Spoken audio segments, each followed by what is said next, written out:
नमस्कार, city news मध्ये आपले स्वागत आहे। नागपुरातून धक्कादायक प्रकरण समोर आले आहे। प्रेम संबंधातून अल्पवयीन मुलीसोबत राहणाऱ्या तरुणावर गंभीर आरोप करण्यात आले आहे। नंदनवन पोलिसांनी आरोपीला अटक केली आहे। गर्भधारणानंतर मेडिकल तपासणीत हे प्रकरण उघड झाल्याने परिसरात खळबळ उडाली आहे।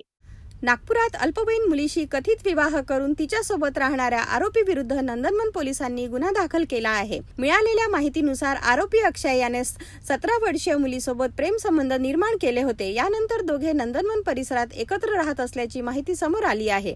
दरम्यान पीडित मुलगी गर्भवती झाल्यानंतर आरोपी तिला वैद्यकीय तपासणीसाठी घेऊन गेला। मात्र तपासणी दरम्यान आधार कार्डवरील माहितीनुसार संबंधित मुलगी अल्पवयीन असल्याचे समोर आले। यानंतर वैद्यकीय अधिकाऱ्यांनी तात्काळ पोलिसांना माहिती दिली। या माहितीच्या आधारे नंदनवन पोलिसांनी गुन्हा नोंदवत आरोपी अक्षय याला ताब्यात घेतले। प्रकरणाचा पुढील तपास पोलीस करत असून संपूर्ण घटनेमुळे परिसरात चर्चा सुरू झालेली आहे। नंदनवन हद में एक दुष्कर्म का मामला सामने आया, प्रथम माहिती क्या है? इसमें हॉस्पिटल को पता चला था कि उनके पास में एक लेडीज चेकअप के लिए आई थी।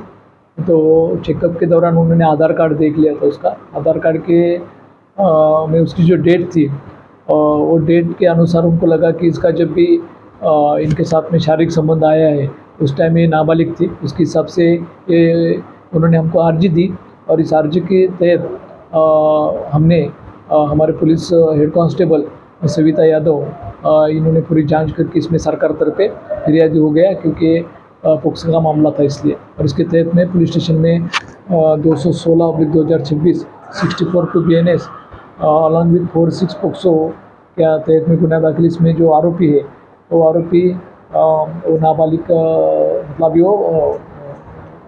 ओवर एज हो गए, मतलब उसका एज जो है 18 साल से ऊपर है। उसका वो पति है, उसको इस मामले में गिरफ्तार किया। और आरोपी का क्या नाम? इसमें जो आरोपी है, आरोपी का नाम अक्षय कुलमते करके राहणार भीमचौक इनके यहाँ पे आरोपी रहता है। इसका कोई रिकॉर्ड होगा? नहीं, क्या इसका कुछ रिकॉर्ड नहीं। मजदूरी का वगैरह काम करता है और एज पर द लॉ हमने उसको अरेस्ट किया और इसकी तहकीकात चालू है। अल्पवयीन मुलाशी संबंधित प्रकरणामध्ये कायदेशीर प्रक्रिया अत्यंत कठोर असते। या प्रकरणाचा पुढील तपास सुरू असून अधिक माहिती समोर येण्याची शक्यता आहे। अशाच महत्त्वाच्या बातम्यांसाठी पाहत रहा सिटी न्यूज।